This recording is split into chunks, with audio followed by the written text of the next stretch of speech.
All right, magic makers. I know that this fact might surprise you, but did you know that since 2023, women have seen a double-digit decrease in alcohol consumption?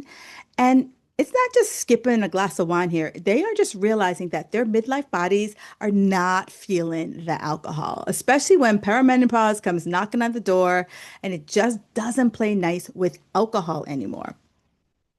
So today's guest is Sarah Kate, and she's basically, I'm going there. She's the Beyonce of booze-free living.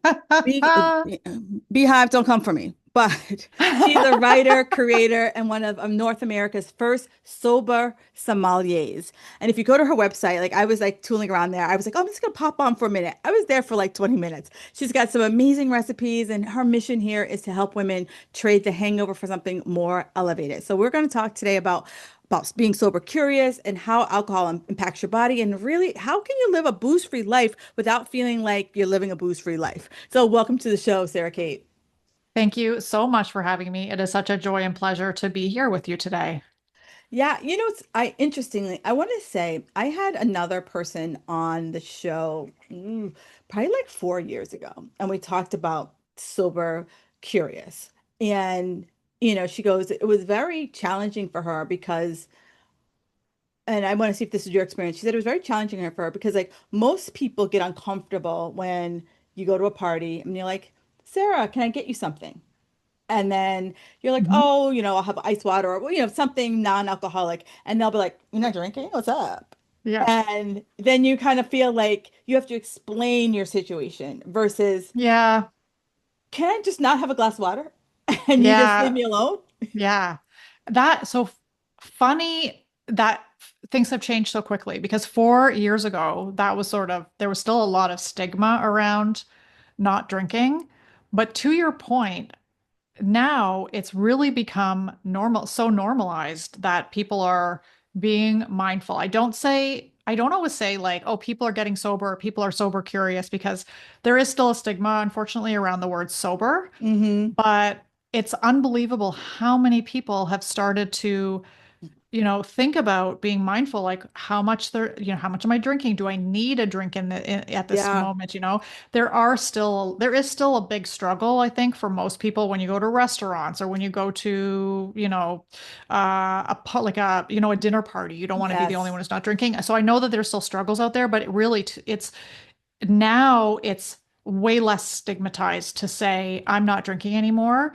So I I used to work in nonprofits, and what we used to say is like, if we solved the problem we're trying to solve right now, whatever that hunger, food insecurity, whatever, we wouldn't have jobs anymore. So we want to work so hard so that we don't like get to a point where we're not needed anymore because the Right, problem right. is solved. 4 years ago, I was like, I really want, it's going to take dozens of years for the grip of big alcohol to release itself from the Americans, and we're like, I was 50% there already. Like, I really do feel like it's the shortest time frame over Yeah. 4 years. Like, we have all collectively, thank God, said we don't want to harm ourselves like this as much anymore. Right, right. It's not a we're never drinking again. I don't think that's probably will happen for a very, very long time because people still smoke, Right, right. but And knowing everything they know about cigarettes. smoking, yeah. So I think that it's great where we're at right now is that you could go to a party or you can go to a restaurant and say like I'm not, I just want a glass of water, and people don't even blink anymore. Right. This is like probably 10 years ago or more. I used to do fitness competitions and I for saw your hot body on your website, girl. That was pretty cool. I was like, holy shoot. You were ripped. and for 6 months, every six, for 6 months out of the year, I did not drink. And, I would get the like, can't you just have a glass? Can't you just, and it just like, and for me, it felt like it made them more uncomfortable that I didn't drink. Mhm. And did you have that same experience when you Yeah. first? Yeah, it makes people really uncomfortable. And I actually lost not a lot. It wasn't a huge, there wasn't a big, fight or anything with this person, but we stopped hanging out because she really couldn't control her drinking, but she wanted to so bad. And she Mm, was so uncomfortable by my success that over time, she stopped inviting me to things and I would get upset that I was being left out. And then finally, part of my own journey was being more clear about what myself, like being more yeah. comfortable in my own skin and realizing some of these people weren't really my friends to begin with, or let them go, let them, Yeah. let her believe what she wants. There's other ways I can fill my cup. So, but yeah, I did, it always makes people, it's too funny actually. Sometimes when I used to tell people like I quit drinking, I don't drink anymore, you sometimes get somebody, they just launch into their own struggles with alcohol. They're so happy to have somebody to talk about. Yeah, yeah. It's such a uh, Yes. hidden issue that people don't, especially women. Women would always open up to me immediately. Like I didn't have to, I just say I don't drink anymore. I stopped drinking last year. I'm sober. I don't even say I'm sober actually. I don't identify with that, but I would say I don't drink. Right. I'm alcohol free. And they'd launch into their story. But I've been really struggling. It literally happened to me 2 months ago at a 50th birthday party. The woman I was sitting across from spent the whole entire dinner telling me about how she wants to cut back and how her husband's not an alcoholic, but drinks way too much and has been Yeah, trying yeah. to get him, asking me for all my resources, typing notes on her phone. And I thought, man, after 4 years, this kind of stuff is still happening. Like people are Yes. still struggling. People are still struggling because if you I was at like a I was at a woman's like we were at a woman's retreat and we were just talking about like what's heavy on her mind. And this one woman, she talked about how she had daily cannabis use. Mhm. And she said, and people frowned upon it. She's like, I would tell that I would say like, yeah, like I smoke a joint every day. And people would be like, ugh. Mhm. If I told them I drank a glass of wine a night or a bottle of wine a night, no one would bat an eye. No one bats an eye. And Yeah. we're like, why is that acceptable Hmm. versus I have a joint every night or, Yeah. I do meth every night. Like, why is like alcohol like Right. So accepted. whatever? Well, Right. also, and let's if we push that a little further even, um it's it's the smoking piece of it, I think. I think it's the smoking and the fact that when, you and I grew up in an era where like joints were it's the hippies in the smoking area who were smoking weed or joints, whatever. Right. Right. If I said to you, and I don't, but just say like, or if somebody said to somebody else, I have a CBD gummy every night. You'd be Okay. like, whatever. Right. Like it's the format that is frowned upon with this Right. with the actual smoking, and you can get THC drink and CBD drinks now like seltzers and stuff. Right. Um and actually sidebar, but there's a couple of really good brands. I'm not going to get into the names of them, but like I had one the other day. I'm not really Cali sober where like I Yeah. I I have THC cannabis Right. at Right. all, Yeah. Yeah. but I Yeah. do because I'm writing stuff about it every once in a while I'll try it and I'm Right. not Right. afraid to because I didn't go through AA. I'm not an addict in my Right. head. I'm Yeah. like Yeah. it's Yeah. gonna be fine. Like I don't need a label. I'm trying this for my work, like whatever. Yes.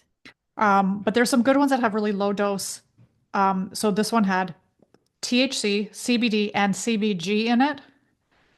And I was like, that's great. Like they're using all this knowledge of like the Right. plant to create like, because some people can't handle THC, but the CBG like kind of balances out the like some of the negative side effects of THC. But to your point though, you could have what if I said I have a CBD seltzer every day? I don't think anybody would bat an eye. Not at all. Not at all. Yeah. And Yeah. and you're right. You're right because like alcohol has become, other than prohibition has become so socialized, Yeah. that like and it's become part of our, I'm going to say our vocabulary, like, mommy juice and, that the after work Yeah. drink and all of Yeah. those other things. It's just part of how we think we need to relax. Yeah. And I think that, I have to hand it to all the various lifestyle influencers now. Like this is going to sound sort of bitter, but I'm not at all. It's so ironic. Like there was nobody talking about cutting Yes. back 4 years ago, but now every big influencer, every big thought leader and lifestyle advocate is talking, like Yes. every single one of them.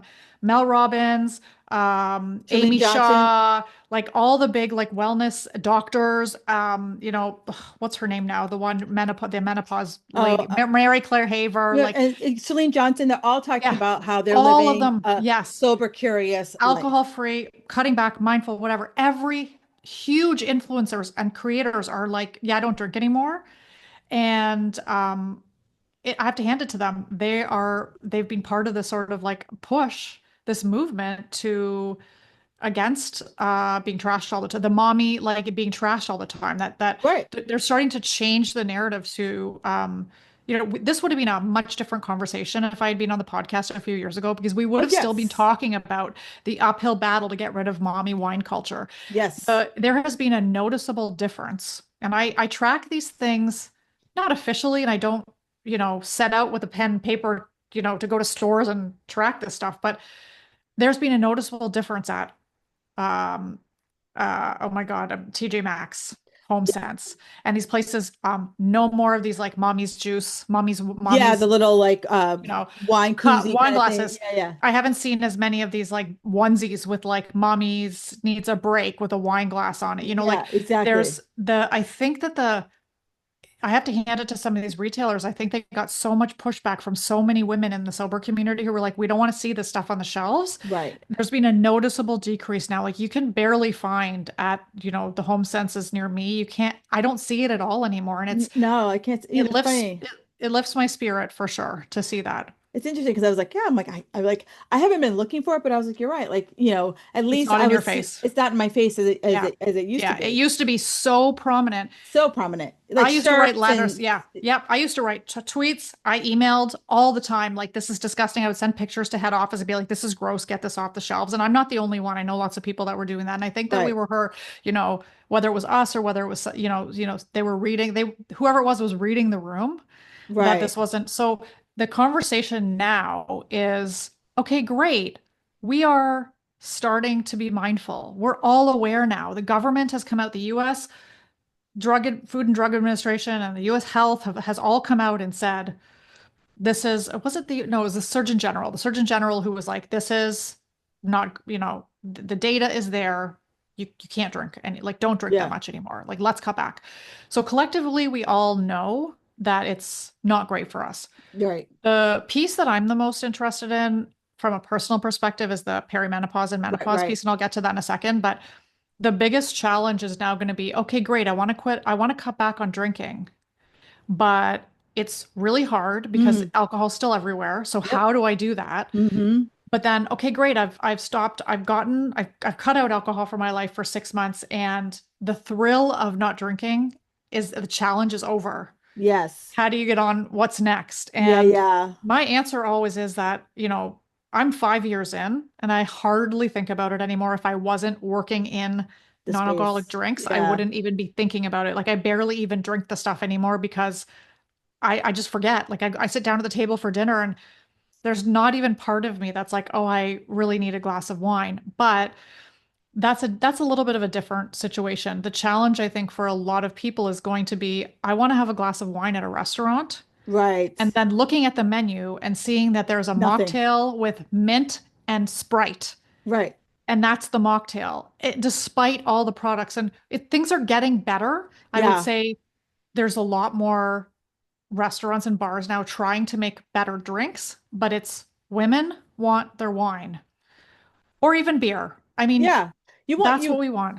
you want to sit down and like you want to feel included Yeah. but not like you said, like I don't want to have the like kind of half-assed mocktail because Yeah. you think you should have it on the menu, but Yeah. you haven't put Yeah. one drop of a thought into it. Yeah. Or, I mean, I think that the big thing for me, and this is a whole other conversation, but is when you're drinking alcohol, you're asking the som at the restaurant or the waiter, your server, Yeah. I'm ordering this dish. Can you help me out? Can you Right. help me? Which wine is going to be best with that? Let's just say a restaurant has two really fancy mocktails on their menu. You're not pairing that with your steak. No.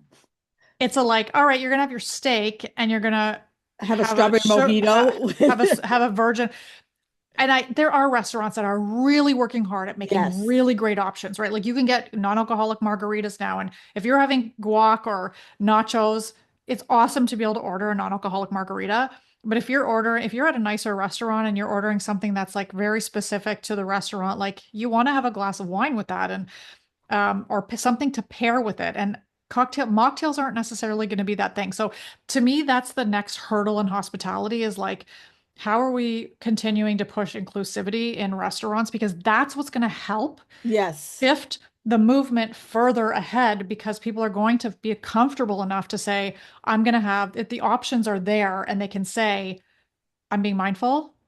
Great. There's something on the menu for me. I'm going to order this and I'm going to be able to check that box that today I was mindful Right. rather than Exactly. feeling like I've missed out. Because then Yeah. if I feel like I've missed out tomorrow, I'm not being mindful. Yeah, and you're right. The whole FOMO thing is real because you want to be able to have that fancy glass where everyone else Yep. is having a fancy Yep. glass. I want to have that Yep. fancy glass in my hand. Yeah.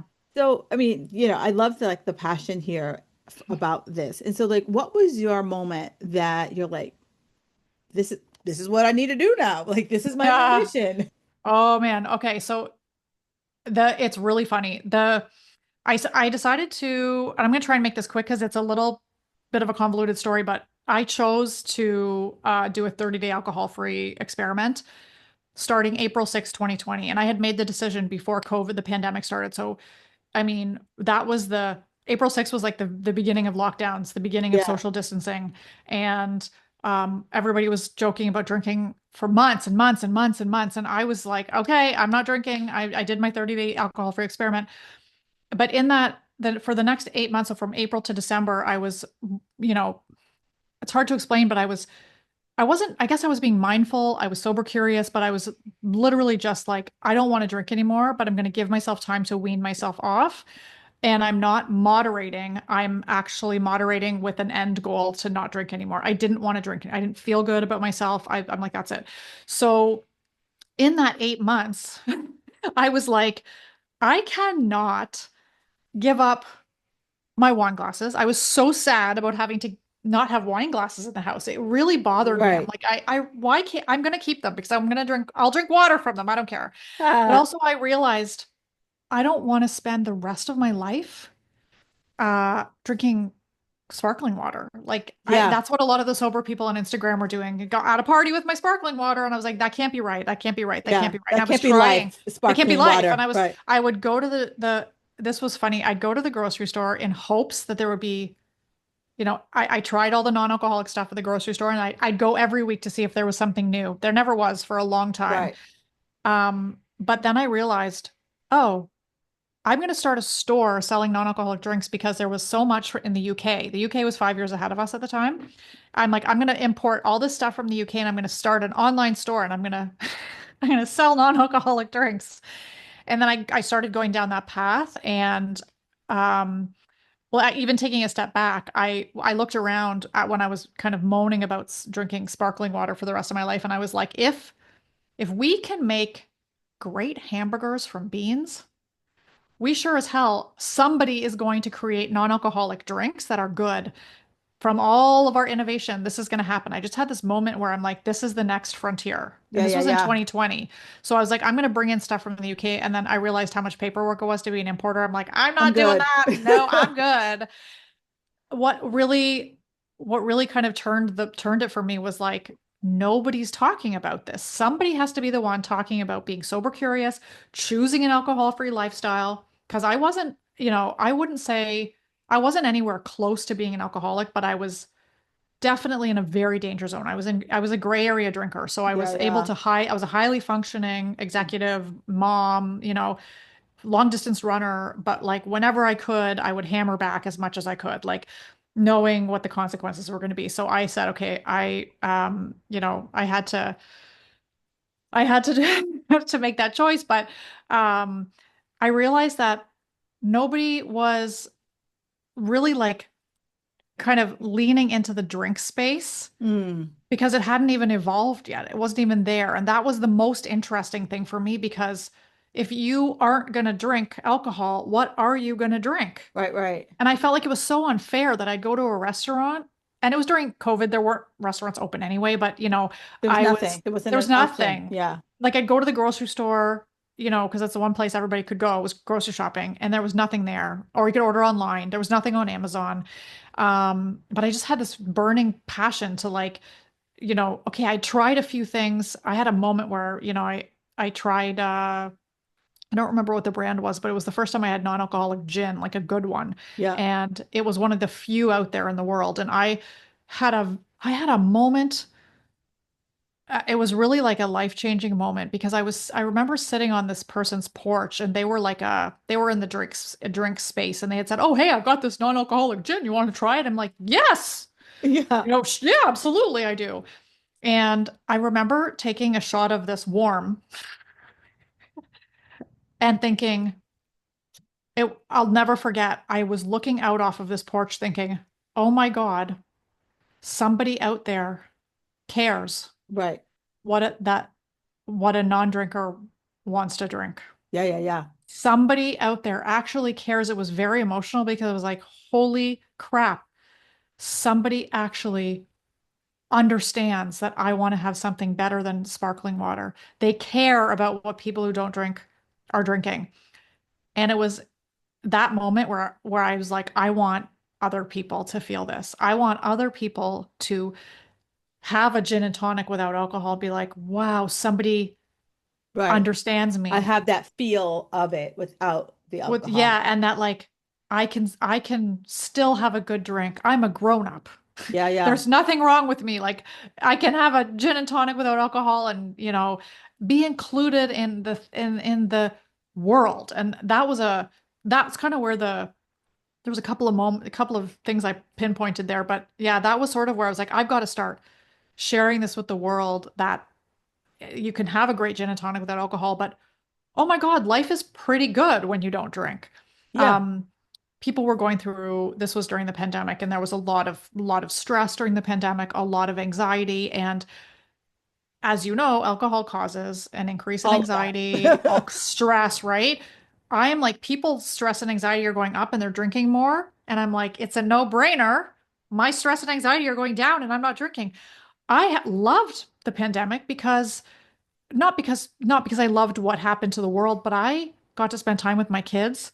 And because I wasn't drinking, it was a time I am every day. I'm so grateful that I got to be there with my kids for almost 2 years in lockdown. Like Right. Right. there was obviously ups and downs, but my kids still laugh about how, Mom, do you remember when we went out on that hike in the middle of COVID and we got lost and we couldn't find our way back to the road or whatever? And like that wouldn't have happened had I been like sitting on the couch scrolling on, Instagram, TikTok, With your with mommy a glass juice. of wine, worried about the world. Those things wouldn't have happened. So I'm very grateful. So that was sort of where I got this passion, and some good clean fun came out of that in 2021 because I was like, I really want to start a media platform, a lifestyle platform to bring people together and share what you can drink when you're not drinking. Right. And so that's sort of the thing that nobody else was doing it. I'm like, I've got to share this. This is so exciting. I feel great. And there's all these Yeah. things and like you don't need to drink anymore. Let's go. Right. So, you call yourself the sober sommelier. Like, Mhm. what does that mean in practice? As people, if I'm seeing this word, what does that actually mean in practice? So I studied wine for many years. I was hoping actually at some point, after my second son was born, I really was gearing up to like, I'm gonna go work in hospitality. I worked as a marketing executive. Like this was something I was sort of doing on the side, but I really enjoyed the science behind wine Mm, and how each region has different terroirs and how that translates into taste and just the like renewal. Every year there's new wines that yeah, people yeah. say this is the best wine ever, and it's like it's just a renewal of the same thing over and over again, but it's Right. fun. It's like um and it's an agricultural product, which is different than Yes. everything else. Beer and spirits can be done in a tank. And there's a bit of a gamble with wine. Like you plant the grapes, you hope they're gonna the weather's going to be great. Like, is Napa going to get sunshine or too much rain this year? I don't know. Like, Right, right. so that was really exciting for me. But then when I stopped drinking, I was like, well, I want to, I can't believe I've wasted all this knowledge. So I called myself the sober sommelier because it wasn't just about wine, it's also about drinks. Like what are, Yeah. what are the good spirits? What are the good, I'm not a beer person necessarily, but we've come a long way with beer. And so in practice, the sober sommelier is just a term to share with people. Like I can help you choose something that you want to drink.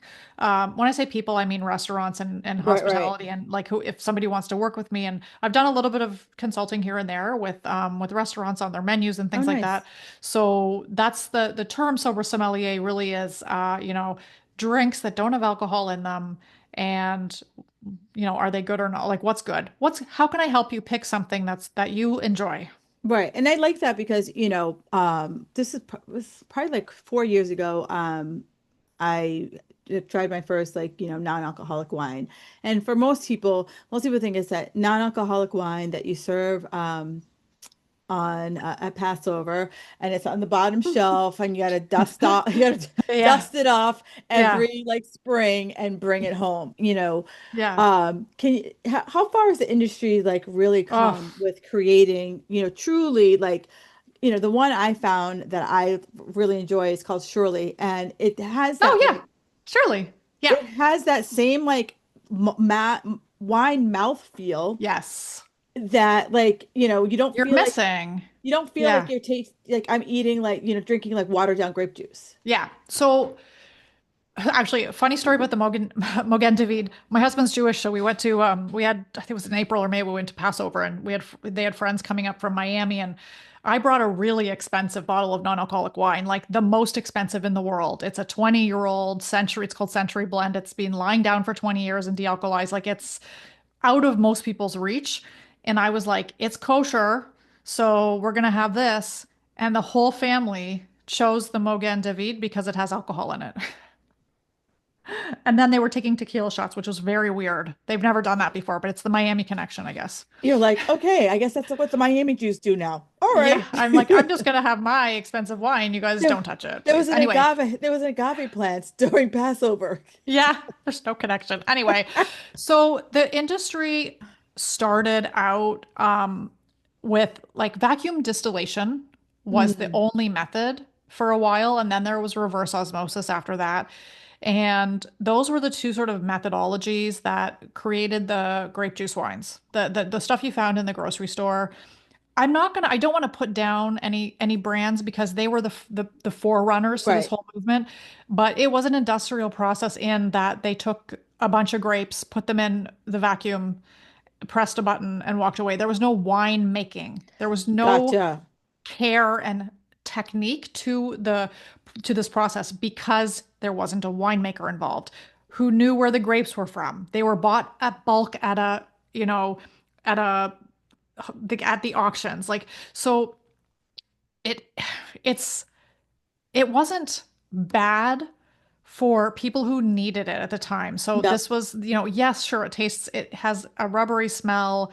It tasted like burnt grape juice. It wasn't great, but it was the precursor to where we are now. Those things Right. had to happen for us to get where we are. So right now, the third thing that was invented was the spinning cone technology. And what the spinning cone does is it takes the wine, the real wine, and it spins it in this vacuum.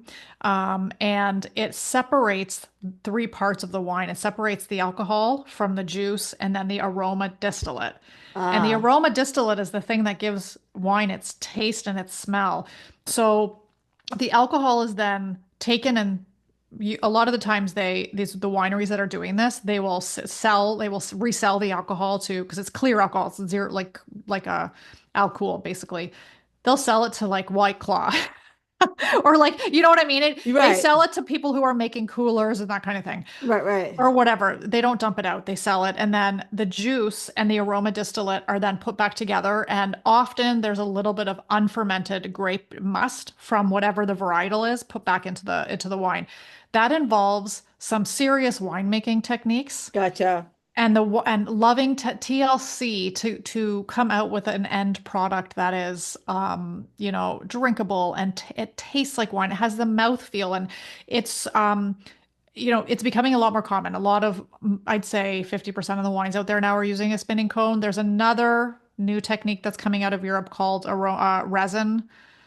They use resin. I don't know too much about it, but that is going to be the future. That type of like removal of alcohol from wine using resin is going to be the number one thing because right now the wines that are being developed with this process are like stunning. I mean, you wouldn't be able to tell. So I'm a brand ambassador for a brand called Geronimo. They're from Austria. Um, I chose they chose me, but I also chose them. I only wanted to work with brands that are uh at the level that I expect. Yeah, yeah. As a former student of wine, I'm still a student of wine technically, but Geronimo was the first wine that I had that really you can't tell the difference between Became wine. yeah, you could put it blind next to something and it would be very difficult to tell that there was no alcohol in it. So it's an Austrian company and they have four styles, well, five. And so that was the 20-year-old wine I was telling you about. So Gotcha. they are really pushing the envelope, Geronimo, on using this technique of removing alcohol, dealcoholization. And this was the first time in the world that somebody has taken a 20-year-old vintage wine And did this. and removed the alcohol from it and then rebottled it and sold it. And so the story is actually kind of funny. They had to open up 4,000 bottles of 20-year-old wine that had been lying down for 20 years. So can you imagine? Wow. So they had like 40 women or something, like little nonas, sitting Uncorking uh, wine. uncorking bottles, and then Patrick, the winemaker, smelled every single cork to make sure that the wine hadn't spoiled over 20 years. Because you can't put spoiled wine Yeah, yeah. into Because next thing you know, it's just the into the whole batch tank. is gone. Yeah. Yeah, the whole batch is gone. So that's where we're at now. And so the moral of the story is how far have we come? We've come from a very industrialized, Right. So, unsympathetic so now process. being a craft. It's a craft. It's a true craft, and I think that every time a new wine comes out, the technology is getting better and better, but also utilizing old winemaking techniques that have come and gone like over the years. There's a couple of brands. There's Studio Null is I forget what the terminology is, but they pump a little bit of carbon dioxide into their red wine. Just a teeny, Ah. teeny, like half pump of carbon dioxide to make it.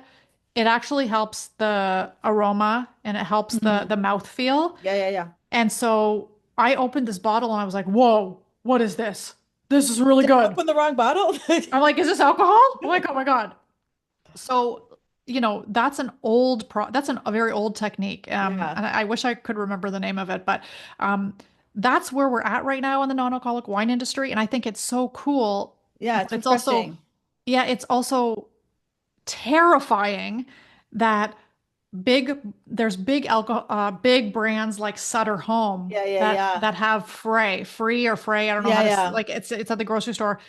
It's terrifying that they have the money to get these wines into restaurants. And that's we're gonna start seeing on menus rather than the craft Well, products. and you're right, and I agree. Like Frey's been around for for a million years. They Yeah. were kind of like the forerunner, but they Yeah. are kind of like you said. They are the like, how do I make this fast and cheap, right? So it's Yeah. like with no zero craft in it. Yeah. And but I also feel like there are it's us, our voices being like, this is crap. I'm willing to pay for non-crap. Yeah. Yes, we're willing to pay, like, put our money where our mouth is. So when we Right. do find a restaurant that has a good non-alcoholic wine on the menu, we tell all our friends, we all Yeah. go there and we tell the bar manager, we're here because you have non-alcoholic wine on the menu, a good one. There's a restaurant that my husband and I go to, and we've been regulars for years. And last summer, they had this fantastic um, sparkling alcohol-free rosé. And Ooh. it's like, what's like summer in a glass? Like, right, you want a good, Yeah. like, Yeah. I love a good sparkling rosé. Like that, if a sparkling rosé, if I'm like, oh, I'm not gonna have anything to drink, I see a sparkling rosé, I'm having a sparkling rosé. Like, it's just like it's such my thing. And then they had I'm like, non-alcoholic, put down the bottle. Like, and it was delicious. Yeah. And I'm betting it was Oddbird Sparkling Rosé. Does that sound familiar? Was it a white and black label, like with a is nice little black is words it on it? German? Yeah, Swedish, but it's made in Germany. It's made in Germany. Because the one I had was German. The one I had was German. Oh, maybe Wander and Founder, Lights, Eins y Zero, Sparkling Rosé. That could have been it too. Yeah. Yeah, But it yeah, was, I was up, it was like, it was light, it was delicious. And I was like, why isn't this as proficient as like Whispering Angel, right? Like more, yeah, this should be on yeah, everyone's, um, uh, wine list. It's yeah, absolutely yeah, delicious. yeah. Cupcake just came out with a non-alcoholic, and I haven't been able to Ah, try it yet because it's only available like in southern yeah. states. Like for some reason, it's not available Which is like funny because northern. Cupcake is in my mind like Sutter Home. But Yeah, I think it is actually, but they've it's all in the branding, labeling, and marketing. That's what I've realized too. But yeah, I'm interested to try it because Cupcake out everywhere. is everywhere. It's very like it's not really like terrible, but not great. Like it's sort of Yeah. the middle of the road. So I'm interested to see what they've done with their non-alcoholic. But um, the I think at the end of the day, though, we're gonna the more we ask for whatever it is Yes. that we want, whether and I feel bad because I always forget that women do like beer too. And Yes, they so, do. but women who like beer are lucky because most bars and restaurants now, like I went out to a dance club the other night and they had Corona Zero. Yeah, I do. It's funny because I feel like I see more beer zero than I do see a non-alcoholic wine mocktail Yeah, option. yeah. And That's it single could, serve. It's single yeah, serve. It's easy for them to buy 12 and not than open. a They don't have to bottle. open a whole bottle. Yeah. So there are definitely hurdles to that. But again, if I could get a whole bottle of non-alcoholic wine at a restaurant, I'll buy the whole bottle. You don't need Right, to I'll just bring it serve, home. Right, I'll I'll bring bring it it home. home. Like I just put it on the menu and see if you don't have to serve it by the or put it. You don't have to tell people you're selling it by the glass. Just because we're going to buy the bottle. Right. It's our generation of women actually that has the disposable income to do that, and we're the ones who want it. But see, and I would buy the bottle because I would be like, all right, I either have nothing Yeah. or the bottle. And it's like back in my big drinking days, I'm like, why wouldn't I buy a bottle of wine? Right. It's more economical. Yeah, like the thought, like I'm like, well, if I have two glasses, I'm like, I'll just bring it home. Yeah, 100%. And I think I've sort of been steering this conversation, forgetting that the not everybody is a zero drinker, like not everybody's Yes, alcohol free like me. So I think I want to share a really important tip that is like I have found is like make or break when you're trying non-alcoholic wines is if you are saying, I'm going to go to a restaurant and I'm going to have a glass of non-alcoholic wine and then I'm going to zebra stripe, I'm going to have a regular glass of wine or yeah, vice versa. Don't drink the real wine first no, because it anesthetizes your palate and then you're going to have your non-alcoholic wine and and you're gonna think it it's is going to crap. taste like grape juice, Yeah, you're right? gonna think it's crap. Yeah, Yeah, so my tip is if you're going to the restaurant, you're going to have non-alcoholic wine, just buy the bottle, drink some of it, take it home, whatever. Then later, if you still feel like I want to have a drink, I guarantee you the urge to have an actual glass of wine will go away once you start having the non-alcoholic. non-alcoholic because you'll feel included. And then Yeah, my thing is always like, by the time, 10 o'clock or 11 o'clock hits, your friends have all had a couple of glasses of wine. They're acting silly, they're sloppy, and you're like, I want to go home to bed. yeah. Like, You're like, I I'm want to ready get to good go to night's sleep. bed. See you Right, later. I'm good. You guys keep drinking, whatever. Have more margaritas. Bye. right. And it's interesting that you say that because I was gonna steer the conversation back here. It's like, you and I are preaching to the choir. So it's like we've already seen the forest and we're like, yep, this forest is great. Yeah. But there are people who are like still kind of looking at the forest and they're like, Yeah, I don't know. It's scary in there. I right. get it. Yeah. So, I like it called the zebra stripe. And I like that approach where it's like you give yourself, I tell my clients, give yourself drink tokens, right? So it's like you're ever out drinking, give yourself drink tokens and decide how many drink tokens you're gonna have that night. And so that way Yeah. you don't feel Yeah. like Yeah. you can't drink, but you're not Yeah. being like, bring it Yeah. on. Yeah. But like, for that person who says, I love my wine, I can't get it up. How do you start small? Oh, that was me. So I was that person that was like, no way, I could not imagine a future without my wine. Like I could not. Um, the way that I started my small baby steps was first admitting to myself without anybody else's judgment or, admitting that it was only up to me, that nobody was Mm, coming to do this for me, and that it was going to be hard. And just sort of sitting with that for a little bit, like letting myself live in that like understanding that it's not it's never easy, because even if you love your wine, you I'm not going to say you have an addiction, but it is an addictive substance, and your brain is going to be working against you. Even if you're only saying, I'm going to go from 7 glasses a week to four or yeah, yeah, three, yeah. your brain is going to want those 7 glasses. It's really hard because of what alcohol is. And I don't want to be preachy, because there's a lot of other resources out there where you can read about what alcohol does to your brain and your body and that kind of thing. I think it's just the what happened with me was that I had to learn a little bit more about what alcohol was gonna, why it was gonna be hard. I had to understand. Right.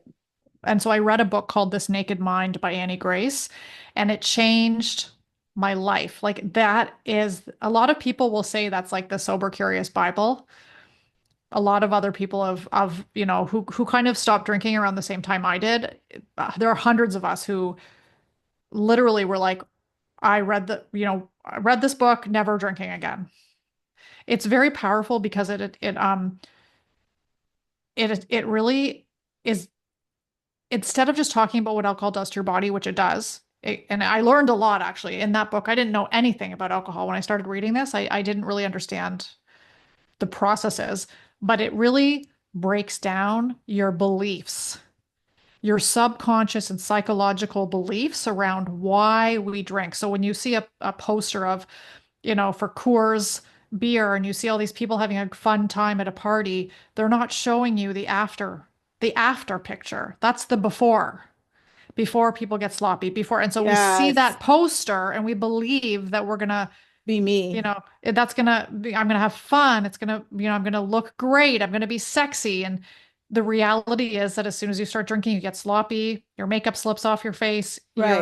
you're acting like a Yeah. hooligan, losing your shoes, whatever, right? And you're gonna have a hangover the next day and feel like shit, and you're gonna throw up or whatever. So that's just one aspect, but she really breaks down those beliefs of how as children we watched adults drink, and we wanted, we're Right. subconsciously we want to be an adult too. So when we start drinking, we're like, great, it's a rite of passage. I'm an adult. So it this book is so in depth. Like, I would recommend anybody listening that if you're even thinking about, like, I want to cut back, I just want to understand more about alcohol and what it's doing to my body, and cut back a little bit, read that book. That was my first sort of baby step, because it didn't require me. She even says in the book, you might be drinking a glass of wine now, fine. Right? Like, she's not saying, put down the wine now. She's like, read this, Right. ingest it. By the time you're finished this book, you're not going to want to pick up the glass of wine. It's really true. It really was pretty magical.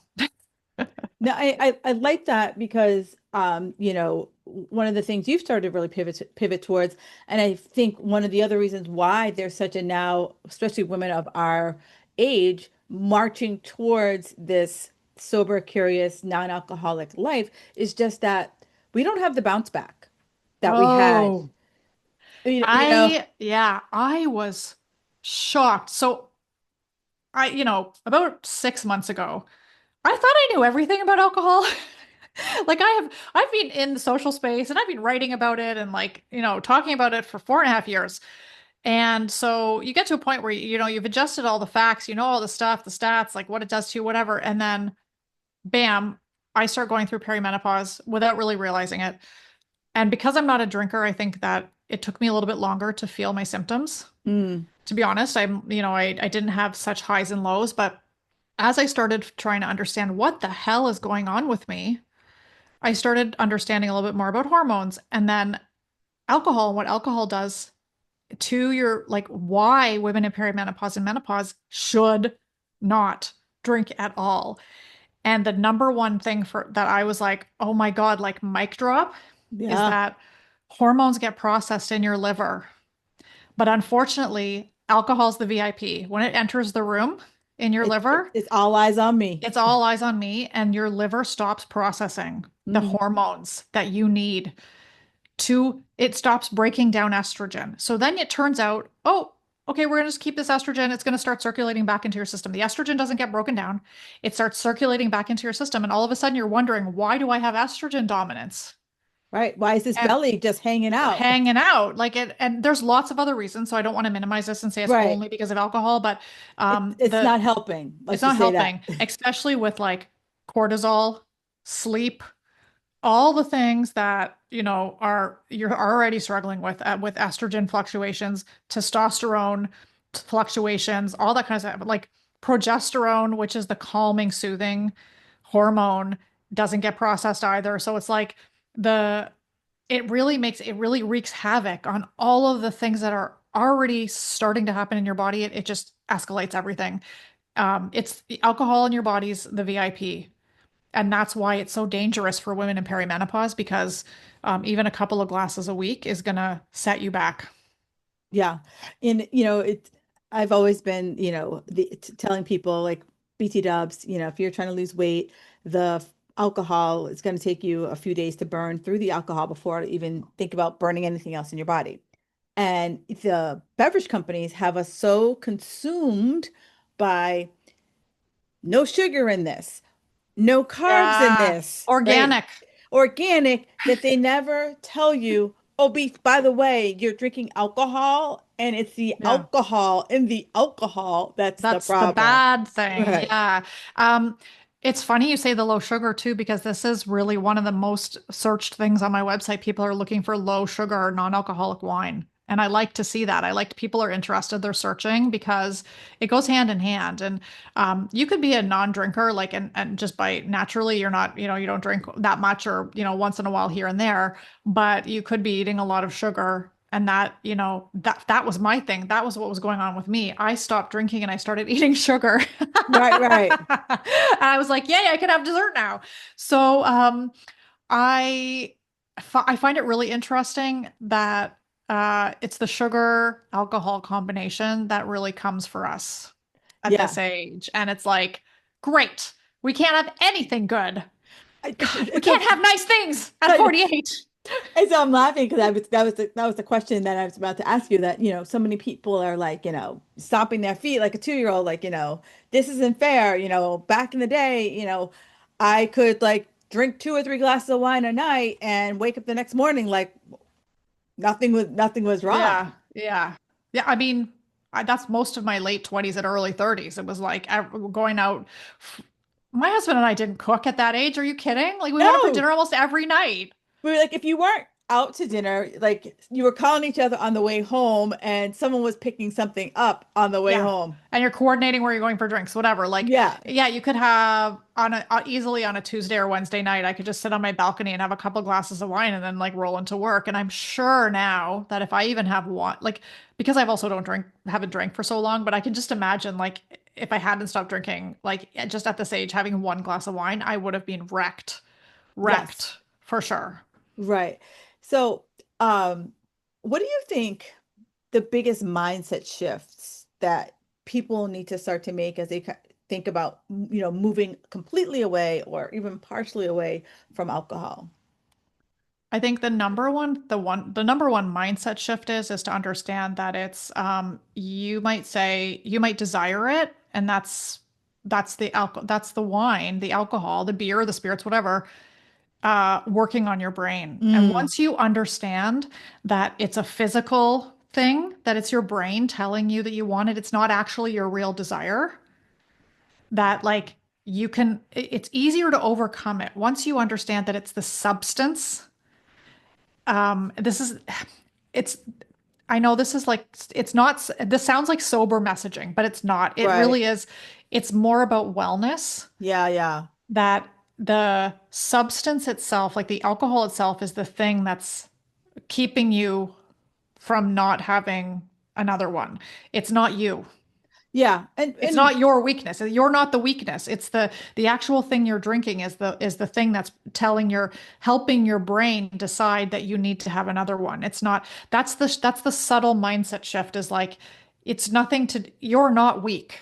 It's not yeah, about mind, it's not about willpower and like white discipline knuckling and yeah, and discipline. It's motivation. Yeah. really under once you understand that the substance works on your brain. Like I keep saying the substance as if I'm in AA, but I don't mean to talk like that, but that the alcohol itself is the thing that works on your brain in even in the smallest ways, even if you only have a couple of drinks a week, that it's playing, it's built sort of like pathways, neural pathways in your Yeah, brain to tell you that this is your safe zone. This is where you feel good when you have a couple of drinks. right. So it's not, it's more about understanding that um, it's a trick. Yeah. It's tricked you. And it's and I love how you use that because I use this conversation a lot around food is that we think we're the failure. Oh, I Hmm. couldn't say no to the ice cream. Oh, I couldn't Yeah, say no to the glass of wine, where it's like the sugar, the alcohol, the fat, the whatever. they're designed. I literally just did a podcast, podcast 2 hours ago, and we were talking about just how there's whole departments that are designed to get you Yeah, hooked on said ice cream, said fed uh, popcorn with protein on it. right. That's the marketing, like God Yeah, love them, right? That yeah, they've been able yeah, to just get us like, hooked into whatever it yeah. is that you're hooked on.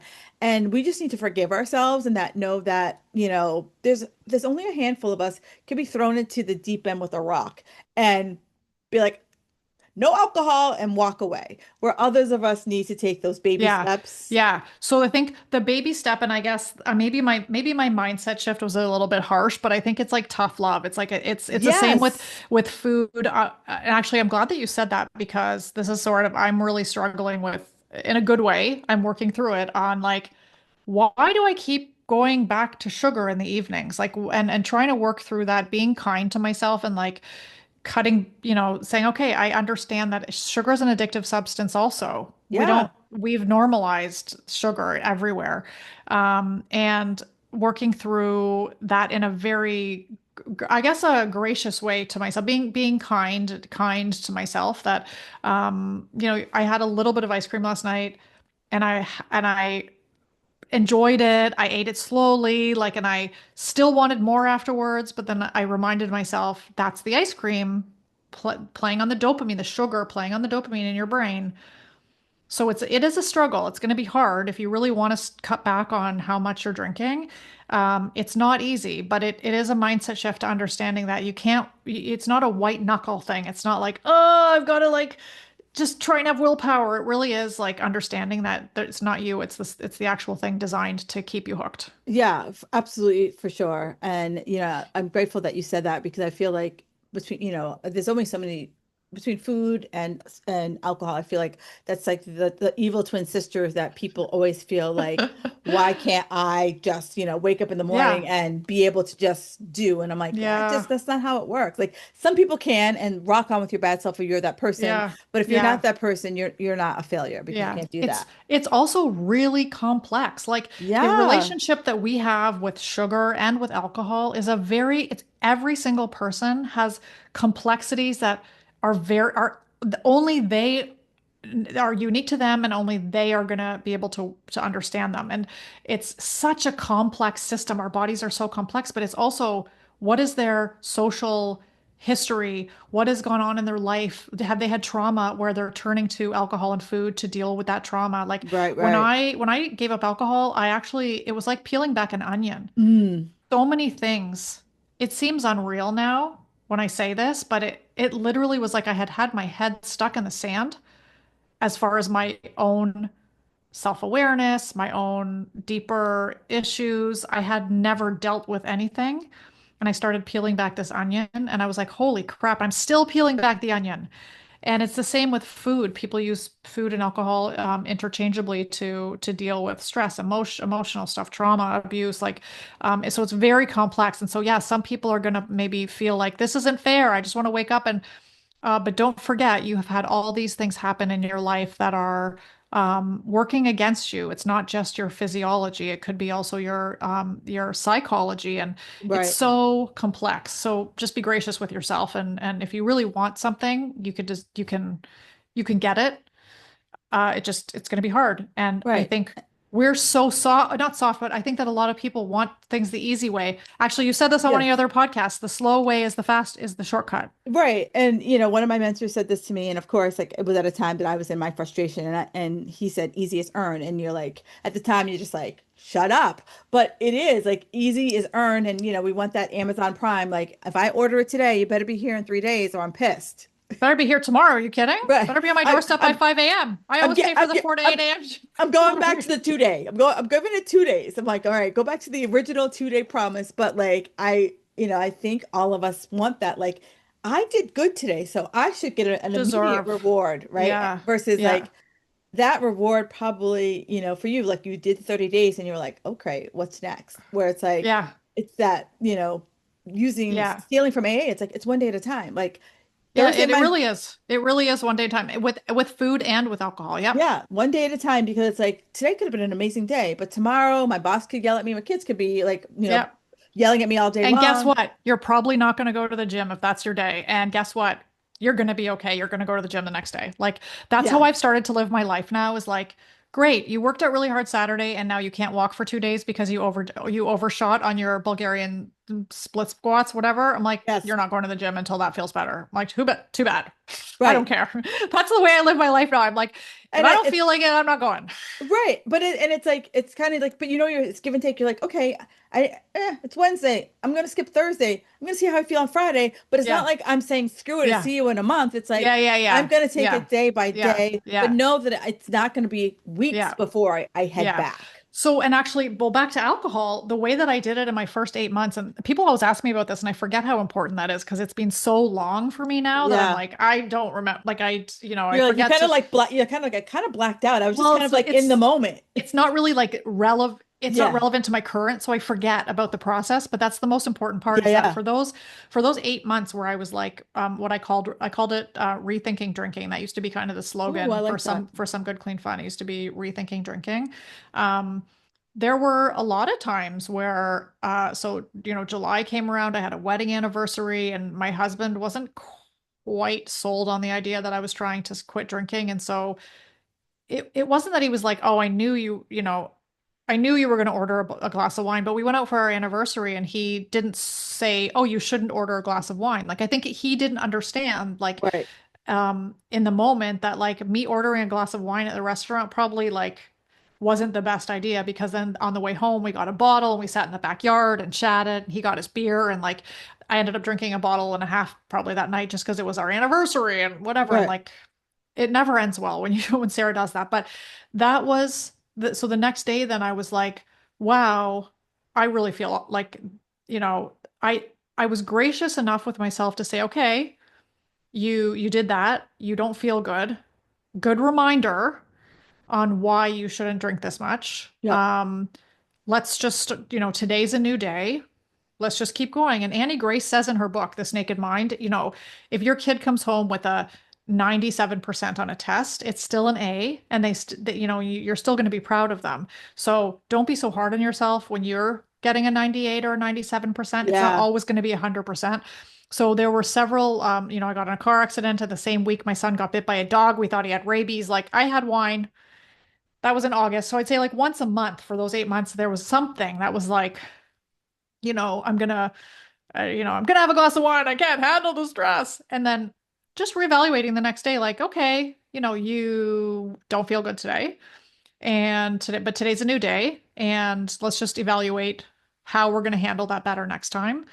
Um, Finally, when I did end up stopping drinking, it was a lot easier because I'd already gone through, Yeah. I was already partially like, 80% or 90% of days I was not having any alcohol at all. So it was easier for me to finally in January say, I'm done.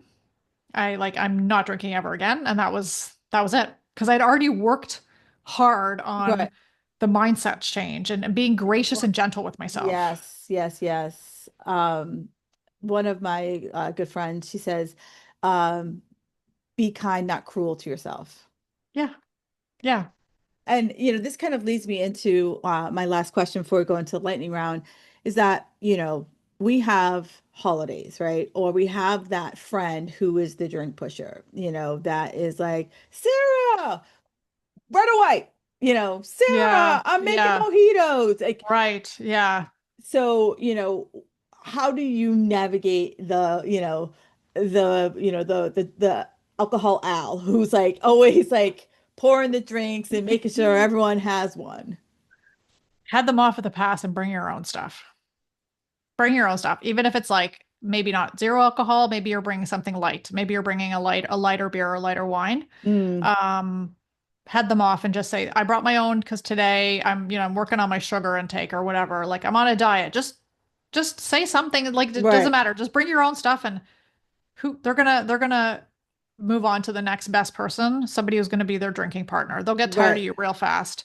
If you start going on, actually, bring a bottle of non-alcoholic wine and then just start going on at length about how great it is and like, oh, you should try some. You be the pusher. Push right back. I They'll get love tired that. of you real fast and they'll move away. So that's what I always say. I say if you're going to, because I know it's August and Thanksgiving is a while away, but like there's, lots of holidays coming up and there's, that's when it gets hard because you've got those people that are like, and you've got parties to go to and don't feel bad about bringing your own drinks. Yeah, because during my 6 months of sober when I first started this, so many people would be like, "Can't you just have one?" And you're just No. like, and you like, and I'm like, I have no problem. I have zero F's when it comes to like, this is Yeah. my goal. Leave me the hell alone, right?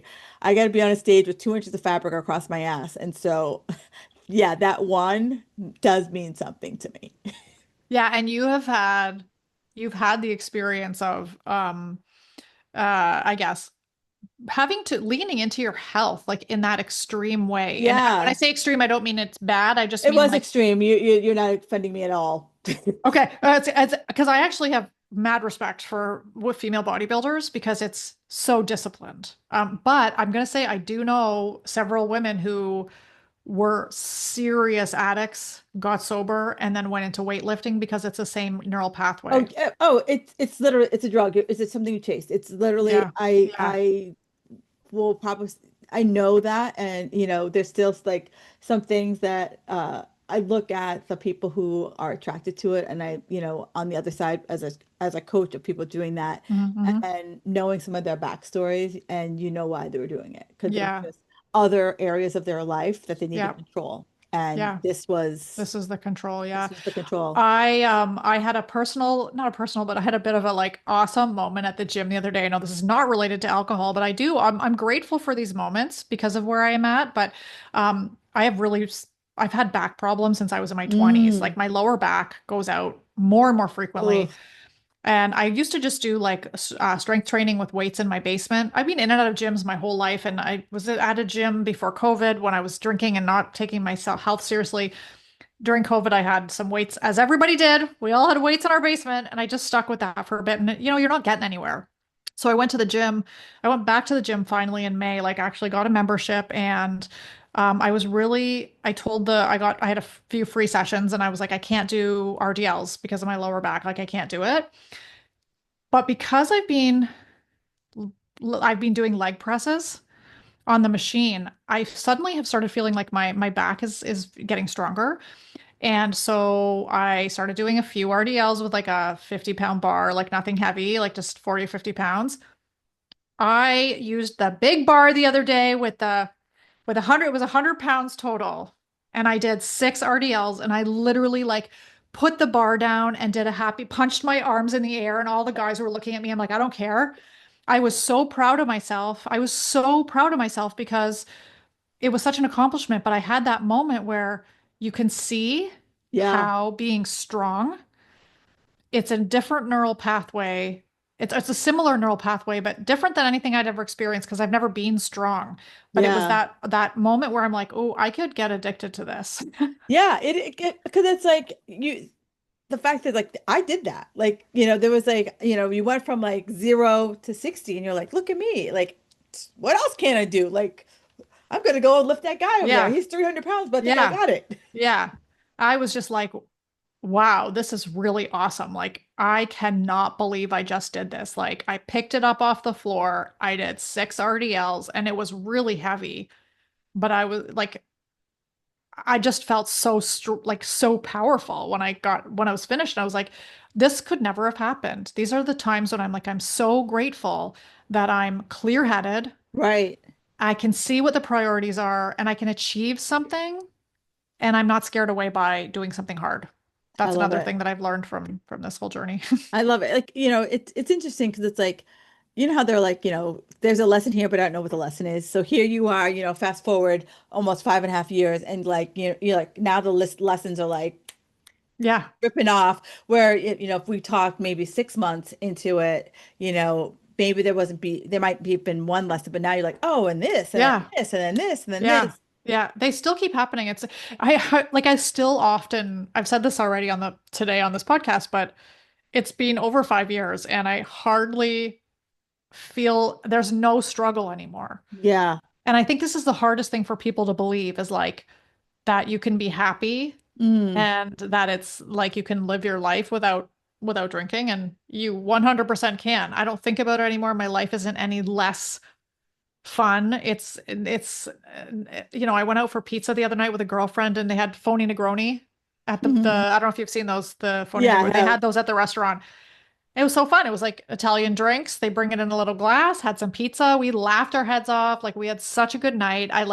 It was hot and the middle of summer and people are all around, us laughing and drinking, whatever. We're all having the same collective experience of enjoying life. And I think that's the beauty of this is that it feels impossible, Yeah. but it's the long game. Yeah. And I promise you, if you are 40 right now and you haven't hit perimenopause, just start thinking about cutting back on alcohol now because, like, you're gonna be happy you did that when you start really getting into perimenopause. Yeah, I mean, I think what pushes most people over the edge is like when you just feel like trash. It's like, Yeah. especially you feel like trash and you have kids, and like you can't just laze on the couch like you did in your 20s when you had a really Yeah. bad hangover. Yeah. Because your Yeah. kids are like, I still got to go to soccer. You still got to sit there for 4 hours Yeah. and watch Yeah. me run around with people yelling, and that you're probably like looking around being like, for the love of God, so if one more person screams, I'm going Yeah. postal. Well, they've all got wine in their cups and beer in their travel mugs, their Right. Stanleys, right? Like, so it's everybody's drinking at this on the sidelines. I mean, it's so interesting to see the world Through sober eyes. Yeah, through for sober sure. eyes because you're For like, sure. ooh, like I'm not judging, but sometimes I'm like, that's a little cringy. Like it's Yeah. obvious that mom has like something in her cup, like her kids are watching, and I'm not judging. Like if that's you, I'm sorry, I love you, don't come for me. But I think that people don't realize they don't see themselves. It's not their fault. They just don't see themselves until Right. after, and they're like, oh, whoa, maybe my kids are watching. Maybe I shouldn't have done that. All right, so I'm going to call this lightning round Okay. sip or skip. These are Ooh. quick, Oh my God, got I'm scared. they're easy. Okay. No overthinking. All Okay. right. Red, white, sparkling. White right now. Okay. Yeah. Worst hangover culprit, wine, beer, or cocktails. Oh, definitely wine. Yeah, it does nothing beats a wine headache. Yeah. Yeah, for sure. Yeah, yeah, yeah. Friday night, in or out? Oh, in. I'm in my late 40s. All in. All in. Uh, your go-to summer drink. Oh, my always for 5 years, my go-to summer drink has been non-alcoholic vermouth Ooh. with either diet tonic water, like low sugar tonic water, or a non-alcoholic sparkling wine. Oh. It's amazing. You could even drop in like a splash of orange juice, a little bit of like whatever you have around the house. You can add a third. I have a series. I used to do a series on my Instagram channel called "Too Tired to Make a Mocktail," and it was all about like what are three ingredients, no shaking. What can you make? And so vermouth and something bubbly. And then adding a little bit of flavor to that if you want to, like is always like lemon, like a citrus, like lemon or lime Yeah. or a little bit of orange juice is like just so good. It's funny because there is a non-alcoholic store here in my town, and they had like a you know afternoon day drinking party, Yeah. and every like you said, every mocktail had like 50 steps, and I'm like, I am lazy. I am not gonna make a 50-step drink. I need, I'm like, I Yeah. want the rum and coke. Like I want Yeah. that Okay. kind. So this is It's so funny you mentioned this because this has been one of my biggest beefs. I never started out to be a mixologist, but Instagram forced me to make these complicated recipes because it's all a competition. We're all trying, like everybody is trying to be like the top mocktail mixologist, whatever. But Right. my friend Deb, aka like she's Mocktail Mom on Instagram, and I think everybody should follow her. She's in her 50s. Not that age matters, but she's a little bit older than me, but um she's all about right from the beginning was like, you don't need to drink. All you need to do is squeeze some lemon, put in some non-alcoholic rum, and put in some like blah blah blah into your glass. Like squeeze some lime. Like she does these like really super simple. She doesn't have fancy glassware. She just has a cup and she's like on her kitchen, breakfast bar, and she's like, here, do this, do this, do this. Super simple. And I started thinking about this, and that's why I started that series. And maybe I'll redo this, restart that series again because it's when you're a busy mom you don't have time to make a No. 700 step mocktail. And it's aesthetic. The It's videos are beautiful, but I beautiful. don't I even if You I have no had all the time. time in the world, I don't want to make the time. Yeah. I want like you said, it's like a squeeze of lemon, some soda, the non-alcoholic, boom, Yeah. ice, let's Yeah. go. Yeah. Oh, you know what we haven't talked about? This is going to have to be another podcast, chapter two. I But love the chapters too. we haven't talked about kava. So my other drink of the moment is kava. It's called Kava Haven. It's a Oh, non-alcoholic spirit made of kava. So I usually drink that with a little bit of club soda. And what have I been mixing with it lately? You could even do diet tonic water with that. But uh, there's a non-alcoholic, it's like kind of a gin called Amethyst. oh They've yeah, got a yeah. couple of different flavors. And so I do a little bit of Cava Haven, a little bit of the Amethyst lemon Serrano or whatever, and then some club soda. It's so good. And it helps with anxiety. And not that I have a huge anxiety, but sometimes I just need a like Friday night, like A little calm down. little calm down. So that is my kind of thing. I've been rotating those two things, the vermouth and tonic and um the Cava Haven stuff. So through all this whole summer, those are the two things I'd be drinking. I absolutely love it. So I always ask everyone, like, what's one thing that makes you feel magical? So I think for me, this is a very selfish thing, but I love it. the thing that makes me feel magical is when I'm really aligned in what I'm doing. And I worked for so long in a job and in an Yeah. industry that I didn't love. I didn't feel good. And the thing that lights me up right now, I mean, right now I'm talking about non-alcoholic drinks. 10 years from now, I could be like anti-skinny jeans. I don't know. Whatever's going to be next, right?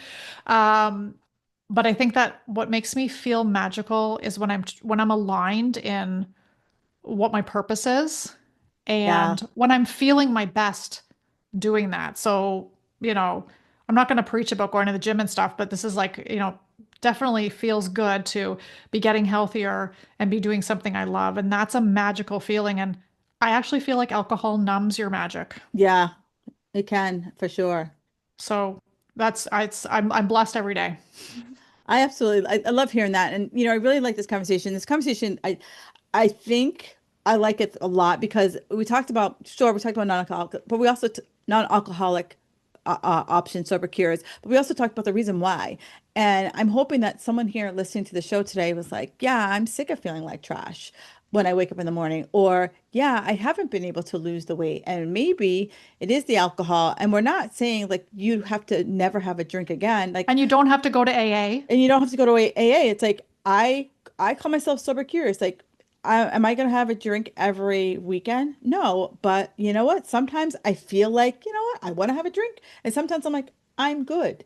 And it's like being able to get to that point where you can say, I'm good. Yeah, take And it or leave it. take it That's or the leave it. goal, I think, is to be able to take it or leave it for most people. I knew that I wasn't going to be able to do that because I have a very addictive personality. And it's like, but it's know yourself. It's like I know Yeah, me. I was like, you know what? I didn't think I'd ever get to this place. I will be honest. Like 15 years ago, I didn't understand people who could just have two drinks. I'm like, same. How? Who Who goes are to a those restaurant and people? has one glass of wine? Right. What? I'm like, if I'm having two drinks, that means I'm drinking. And so Yeah. it's like, I didn't understand that. And so I'm, shocked that I'm here at this place, but I understand that like not everyone can get to that place, but also know you. And, if this episode has you rethinking your habits, do me a favor, hit subscribe. Sarah has a phenomenal website. Like literally, you will go down a rabbit hole of just Thank so you. many great, just articles, recipes, different types of, non-alcoholic liquors, spirits, wines, because like I know I've brought some non-alcoholic stuff that I'm like, this is garbage. And you're like, you spent $40 on crap. So she tells you what's crap and what's good. So absolutely do me a favor. If this hit you in the feels, screenshot this and let us both know on the gram. Reach out to Sarah, go to her website. Yeah. We're just here to offer help and support. And don't ever feel like, you need to like go to a meeting. You can just Yeah. decide that this is just something you just want to try, Yeah. and Agreed. beyond, was it Sober October and Dry And dry January? January, yeah. Reach out anytime. My Instagram is some good clean fun. Reach out anytime. If you just want to, whatever, ask me questions. My door. I always say my door is always open. My DMs are always open, and I like am happy to help. Point people in the right direction. Anyway, I'm not a sober coach, so I don't want to Right. say I'm going to coach anybody through sober, but I can. I do know sober coaches who are incredible if that's what you want. And yeah, you don't have to go to a meeting. You can just start slowly and look at some of my recommendations on the website, sign up for my newsletter on Substack, and you could ask me questions on Substack too if you're if you ever have any questions about drinks or whatever. So sober inspiration. I'm here. I'm here for it all. Yeah. So thank you so much for being on the show. And Magic Makers, as always, thanks for your listening. And, hopefully this got you thinking about life in a different way. All right. I will talk to you guys next week. And thank you so much, Sarah, for being on the show. Thank you so much for having me. This was a true pleasure and joy.